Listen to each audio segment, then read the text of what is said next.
cultural studies programs here on this campus. And she has 4 major volumes of published materials that I will mention to you. One, The Cinema of Alexander Sokolov. Sokolov, yeah. I always get the stress wrong. Everyone does, yeah. I always do. Yeah, Sokolov. And Imperial Trace, which is from Oxford, recent Russian cinema. And that won the MLA's Slavic Prize. Scalioni Slavic Prize. And the prize from the Society for Cinema and Media Studies. She's also put together the Antinomies of Art and Culture, Modernity, Postmodernity, and Contemporaneity, from Duke, co-edited with our local colleague, Terry Smith, and our no longer local colleague. Yeah, newly deceased, unfortunately. Sadly. Yeah. And most recently, a volume from Indiana entitled Soviet Hieroglyphics in late 20th century in Russia. And you know her writings from the Washington Post, The Nation, the New Left Review, October Magazine, even the PMLA, as it were.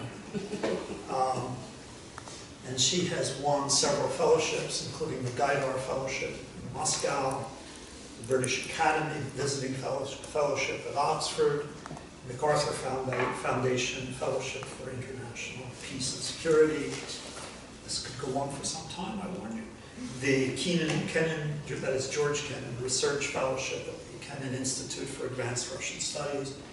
She's been a consultant for the Edinburgh Film Festival, and what is at the moment, as far as I know, still the United Kingdom, as well as for the American Public Broadcasting Service. She's appeared frequently on, for example, Frontline documentaries. She's currently director on this campus of the Center for Russian, East European, and Eurasian Studies, which is one of the handful of U.S. funded studies, funds provided by the Title VI program of the United States government. And she earlier served as the inaugural director of PITT's Global Studies Center, which is also a Title VI center, and chair of the board of the National Council for Eurasian and Eastern European Research, which is the largest Title VIII research center funded by the State Department in the United States. That's the first line of her CV. You're exhausting me. Unfortunately, we cannot make her images project up on the slide, so instead I give you the words of Nancy. Yeah. This will be a non-PowerPoint talk, it turns out. Blessedly, I didn't ground it in images for a rare time in my life. I'm feeling bad for Mark coming after me with images, but we'll do our best. I'll try to pioneer a pathway here. Maybe we'll just have a conversation if I have no Yeah. So the title is Wishful Thinking, End of Sovereignty. And I would propose that we give inadequate attention to wishful thinking and end, in order to map out, use our attention for sovereignty. We might also strategically shortchange 2 aspects of sovereignty, a capacious history, beginning to end, and a comprehensive taxonomy. We could do this, but we don't have that kind of time, I hope. And so I dwell here briefly on each so as to bracket them, and then perhaps we will return to them in the conversation later on. If I were to give a very, telegraphic history, it would include Ulpian, the Roman jurist, and Boudin, Westphalia, Hobbes, Leviathan, Rousseau, Locke and Montesquieu, skipping ahead to Foucault, Agamben, Bataille. The United Nations, with the admission of any such state to membership in the United Nations, will be affected by a decision of the General Assembly upon recommendation of the Security Council. And perhaps also a check mark for Wallerstein, the notion of reciprocal recognition and so forth, because what I'm aiming for here is Schmidt. What I'm speeding ahead to is to spend the time talking about Schmidt. And it's not to tell you about Schmidt, it's to attempt to do a very rudimentary, for me at least in my research profile, conversation with Schmidt. So what you'll do is you'll hear him murmuring in the boiler room, You know, it isn't that I was yet speaking to him, but you will hear a kind of like muffled, transmission going on. And as for taxonomy of sovereignty, let me just mention, because it might be interesting later, a kind of standard list of 7 things that have been in play for already since the 15th century when we talk about sovereignty. That is to say, sovereignty as cession, when you transfer something by treaty; occupation, terra nullius; prescription, when you control it; operations of nature, as in volcanism; creation, as when new land is created, as from the sea, with the Netherlands or whatever; adjudication; and of course, conquest. So all of this deserves our attention, and a proper job would draft this out in unequivocal detail. So having gone from the kind of huge, universal, let me go to something very, very specific and say very briefly what my personal investment is in this conversation, what's in it for me in terms of ideas. Whatever one does in Russo-Soviet culture, military engagement, and therefore issues of sovereignty, at Russia's southern peripheries, serve as a backdrop to northern metropolitan life, including culture. The First Chechen War, the military conflicts in Dagestan, the protracted Second Chechen War, the war in Georgia and the surrounding territories, the separatist insurgencies in North Caucasus, including Ingushetia, and of course the seizure of Crimea, military incursions in eastern Ukraine from 2014 to the present day. So for those of us that work in contemporary culture, that is to say culture that's being made right now, including culture that hasn't yet come out, hasn't been permitted to come out or hasn't been completed, including cinema, these incursions are a backdrop.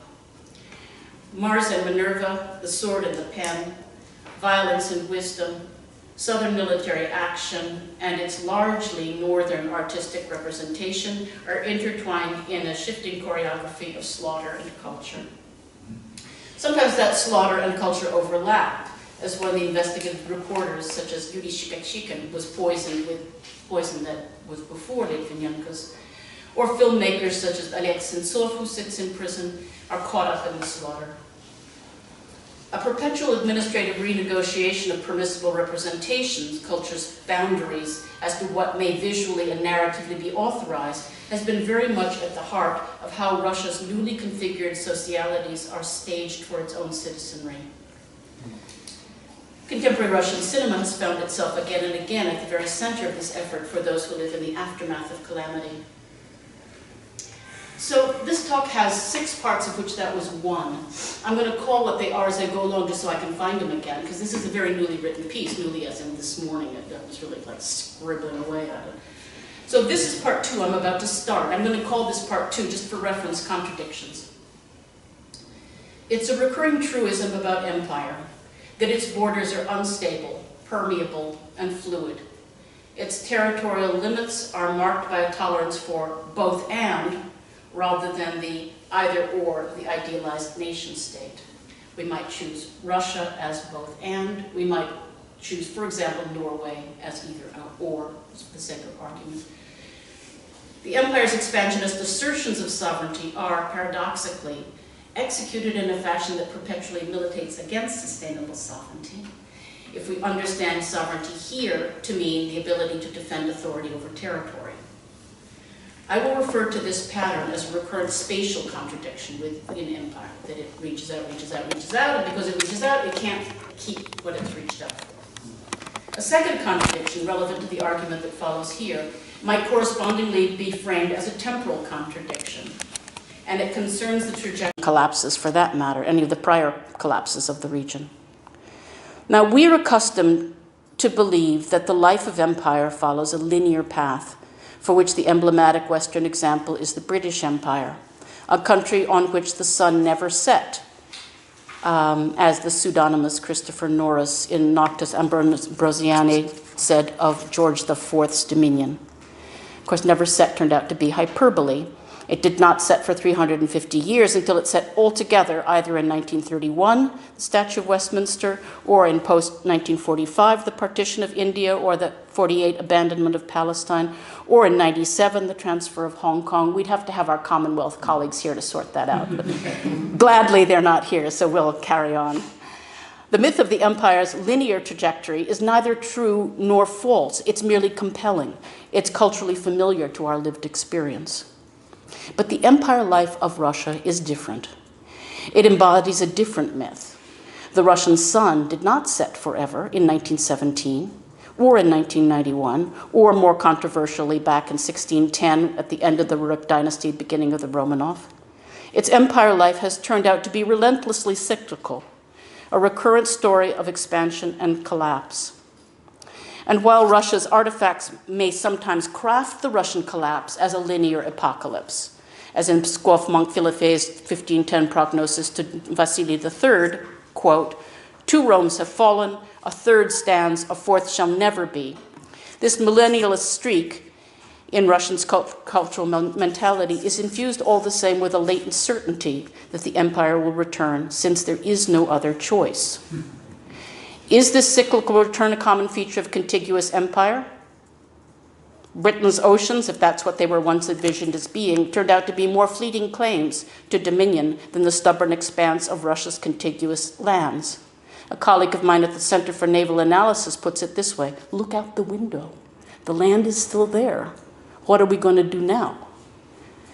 Schmidt's own compatibility with this millennialist streak, and therefore, for example, his engagement with the Soviet Hegelian emigre Alexander Kozhevnikov for our field, is a kindred interlocutor, and it's surely related to this fatalist streak in Eurasian culture. As the Jewish philosopher Jakob Taubes said after Kozhev's visit in Berlin in 1967, and then Kozhev's sudden departure to visit Schmidt, quote, "Kozhev was Russian and wrote his dissertation about Vladimir Solovyov, the Russian Hegel, a friend of Dostoevsky, ergo, a member of an apocalyptic people, just as Carl Schmitt was a member of the Third Reich with its healing claims, and me," Taubes continues, "the son of the true chosen people, and that arouses envy in the apocalyptic nations." One of the many people I wish that I had known. It is this apparent temporal contradiction, the anxiety of permanent disappearance coupled with the conviction of eternal return, that informs Russia's formulations of sovereignty. Now, we could consider that these two contradictions, first the spatial expansion that conditions its own collapse, and the second contradiction, the temporal apocalypse that promises return, share a seasonal pattern, an agriculturally inflected emphasis on a consoling rise and fall, wax and wane, that would confirm its innate self-sufficiency and affinity to the natural world, hence immune to scrutiny. In this context, sovereignty is perpetually in flux. It's coming and going. It's both and. It excludes nothing because it's grounded in exception itself. Always the opposite of itself, overextended and therefore poised to fall, disappearing and therefore doomed to return. The figure of speech, if one were to crystallize it in this reduced fashion, is the contronym, the thing that always means the opposite of itself, or the antilogy. So the third section I'm going to call 75 years. It won't take that long. I would like briefly to leave the mid-20th century, that is to say the years during which Carl Schmitt was making his most trenchant contribution to the debates around sovereignty, and revisit the late 16th century, the time of Boudin's 1576 treatise, six books on the Republic. In Boudin's era, it was a time when civil wars, including wars of religion, contributed to conditions that called for stronger central authority, a gradual erosion of noble autonomy in favor of first of the monarchs and then further along to the emergence of the modern nation states in Western Europe. It would be yet another roughly 75 years until the treaties of Westphalia, a critical 75 years that saw the historical movement from noble authority to more central consolidation and the early intimations of nation-state. In Russia, the reign of Ivan IV began with his crowning as Tsar, Caesar. We can call this emperor or not. I prefer not to, but it's all the same to me. and was also marked, it will not surprise you, with perpetual warfare, including externally the quarter century of the Livonian War and internally the terror of Ivan IV's personal bodyguards, the Oprichnina. One war in particular against the Khanates of Kazan and Astrakhan marked the beginning of empire by most historians of my field that talk about the beginning of empire in Russia. 75 years later, again, same tranche, in 1648 and the reign of Alexei I, now of the Romanov dynasty, we find commonalities such as unrelenting combat with the West, and a key difference with the Western tranche of 75 years. In the West, the stirrings of Westphalia. In Russia, by contrast, history moved decisively towards the consolidation of empire, realized formally by Peter I, Peter the Great, at his second coronation as emperor in 1721, and an empire ever since. Hence its usefulness to us here in discussions of sovereignty. Now, if you'll allow me to compare this early 17th century sliver of time to a similar sliver 75 years in the 20th century, it won't take but a moment.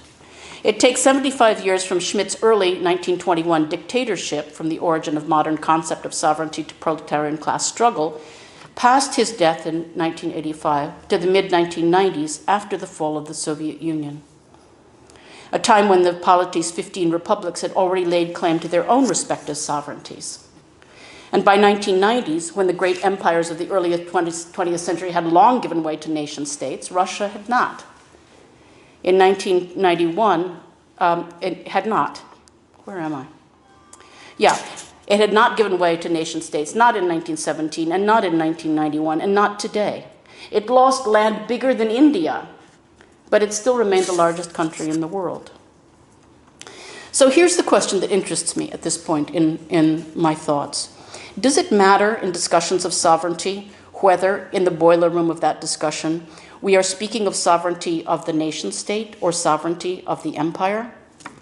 I understand that this question does not matter to you. It is a non-question, and for good reason. After all, does not England bear both a robust nation state identity and a robust imperial identity, difficult though those may be to disambiguate from each other? And who is to adjudicate between the two? An analogous set of questions is in taking up the impossible task of disambiguating U.S. nation-state identity from U.S. imperial identity. It's intriguing. It's not simply a litmus test that one can universally agree upon. It's a discursive task. It's highly speculative and challenging all the same, and worthy of doing all the same. With Russia, it's somewhat different. Its differences pose interesting research questions for us, for all of us. If we accept the consensus of leading Russian historians, Hosking, Sunni, and so forth, that Russia has a historically weak engagement with nationhood, and here nation is taken as a social formation grounded in the Western sense after the French Revolution, let's telegraphically say the myth of autonomous horizontal ties of popular sovereignty, independent of the state, liberty, equality, fraternity. I'll leave it at that for now.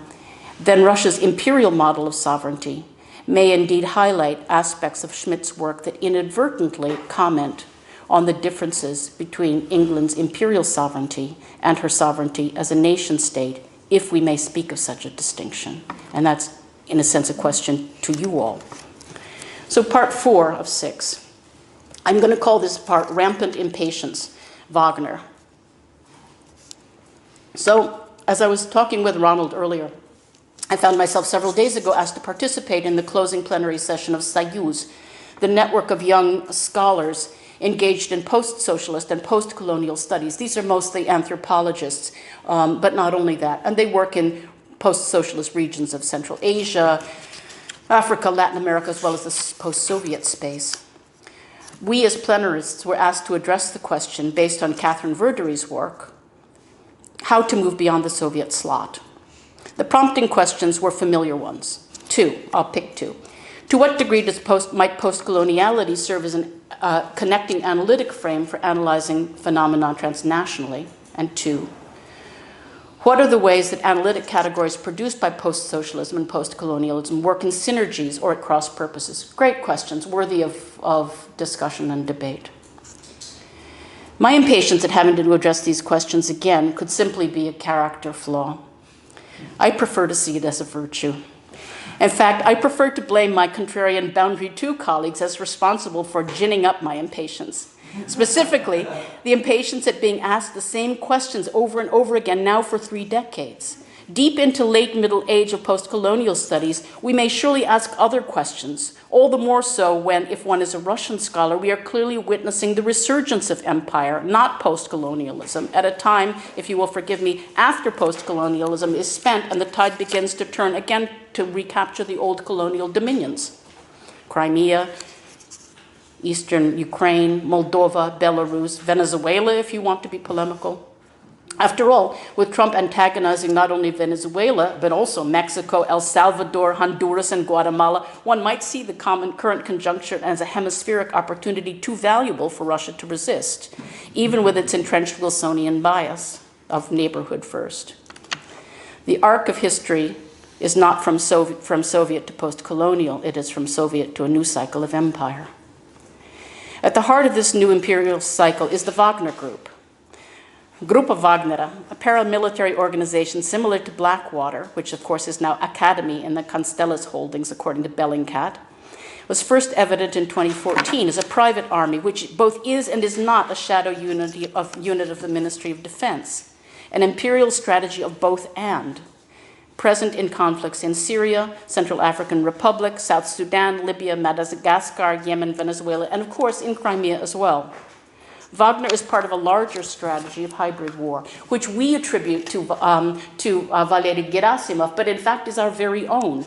Much earlier, U.S. military philosophy, in particular, James Mattis, later Trump's Secretary of Defense, co-authored an article with Frank Hoffman, an old CIA guy, called Hybrid War, as a tripartite coordination of combat, intelligence, and propaganda happening all the time in a state of perpetual war. So whether we credit Gerasimov or Mattis, what is at stake in this perpetual hybrid war? I say the building of a new post-Western Eurasia, a true Europe, situated across the vast landmass that returns to its people the conservative values that the West has betrayed and abandoned: faith, folk, family, patriotism. These debates were in fact triggered in all places in Telos, and then completely took Russia by storm. I'll tell that story some other time. As both Russia and the US shift their focus from terrorism back to great power competition, they clear the path for a new era of imperial violence, an efficient and profitable way to keep terrorism at bay, as Ferguson might suggest.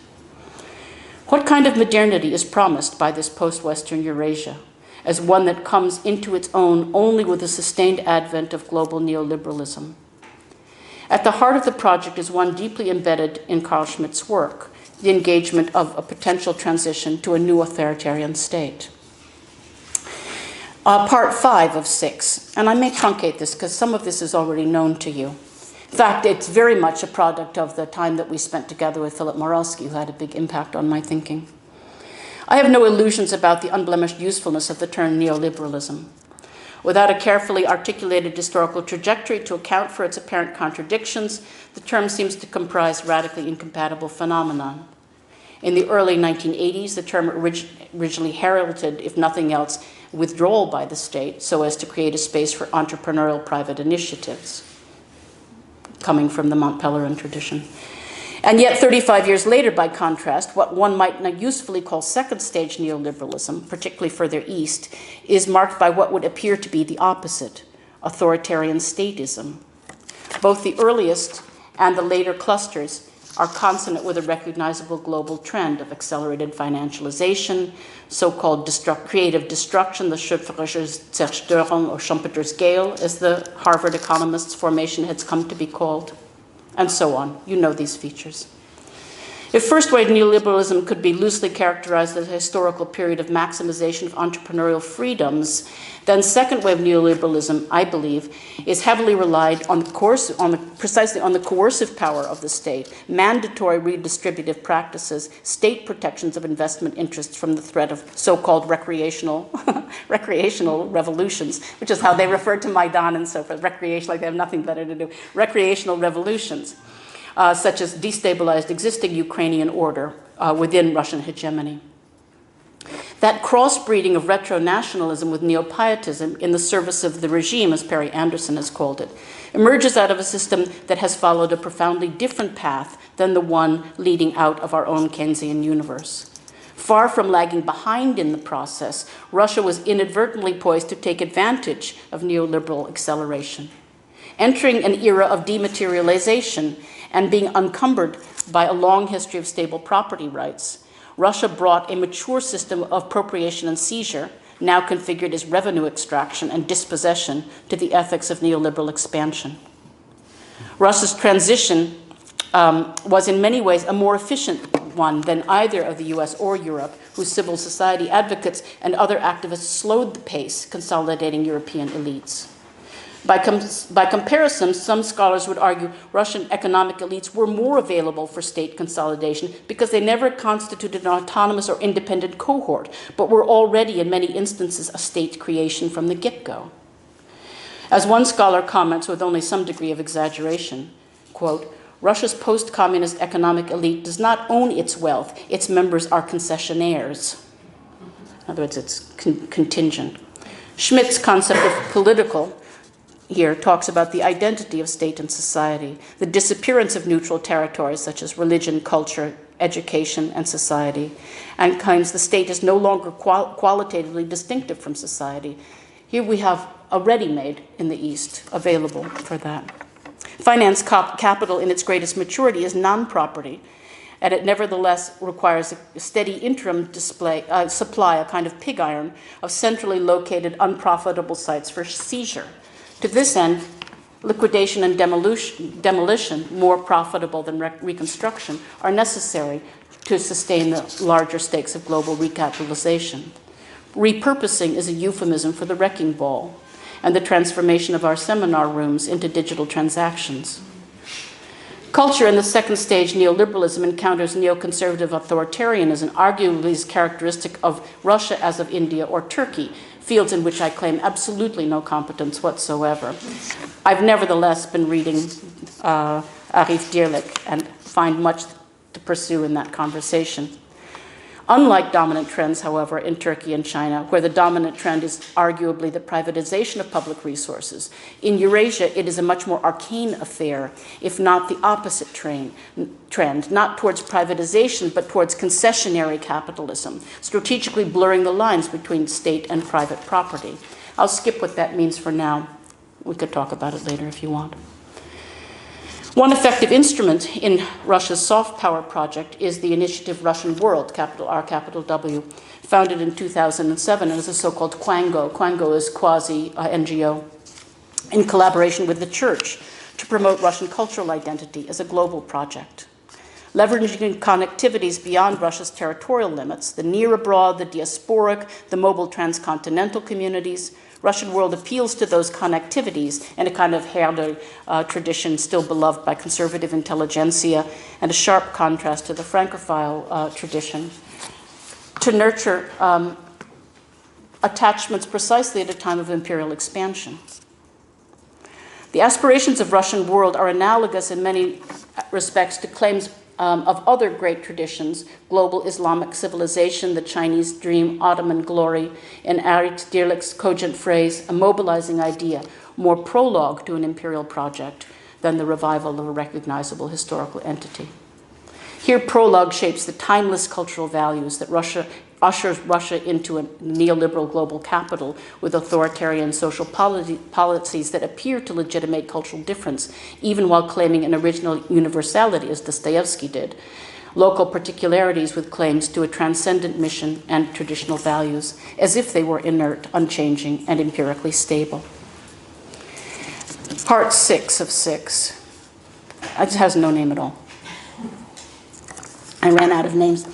So helpful in this regard, to me at least, is Detlef Peukert's work on Nazi context, where he advances the notion of modernity's Janus face, the contradictory Januskopfigkeit of modernity. In the East, this is not nationalism. It's rather a kind of authoritarian trans-imperial populism grounded in the post-1917 Russian émigré communities of Berlin and Paris. And here, this is where Kojève is directly relevant. Its dream of a vast imperial civilization state that straddles Europe and Asia, advancing an ideology irrevocably antagonistic to the Atlantic liberal conspiracy, a term that actually one hears quite often when people have a bit to drink in that part of the world.